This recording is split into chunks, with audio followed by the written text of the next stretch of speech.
My name is Sue Rightmire, and I'm a potter. I moved here in January of 1975, and because the summer before, a friend and I, who was also a potter, we looked all over the Northwest. We wanted to build a studio, have a studio, and anyway, we ended up buying 5 acres up on Black Mountain, which was a ridiculous thing to do. So, renting a little place in town here. It was where it used to be Windfall Antiques. It was the back of that. That was my first studio. And within a few months, I was on the gallery committee at Crossroads. It really came about from my living in Japan. I was always interested since middle school in novels that took place in exotic locations, and I always liked history, and so I majored in Asian studies when I went to U of O, focusing on Japanese history and language. And then my junior year, I went to, I lived with a Japanese family in Tokyo, went to school at ICU, International Christian University, and just that exposure to the culture there. I had not been, this is in the 60s, I had not been around handmade pottery. It just wasn't around that much in Eastern Oregon at that time.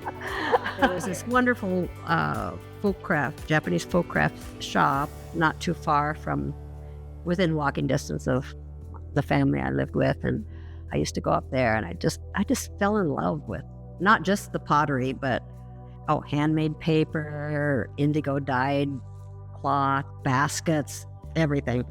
I really noticed it when I came back, because when I started at this school, we had to spend quite a bit of time just learning how to wedge the clay properly, and we did hand building for 6 months before we were even allowed to try a wheel. They emphasized learning technique, not trying to be real innovative or something original, just learning all the technical things. So then when I came back here and went to TVCC, and the teacher there was sort of like, here's the clay, do something with it, be free. And other students were asking me how to do things. But part of that was just a few days before we left Baker, Ceramics Monthly came, and I saw a little ad for this workshop in England, and I was able to call. She was one of my favorite potters who did this smoke-fired pottery. Jane Perryman is her name, and she had written a book. I had her book, and I was able to get into her workshop. There were only 10 students, and so we spent a week there, and that really influenced a lot of the pottery I've done since then, just learning those techniques from her. I would just say to just open yourself to all sorts of experiences. And as I mentioned, travel is great. Now, a lot of people will take art classes or major in art in college or whatever. I didn't, and that's why I've taken a lot of workshops, but I would recommend that.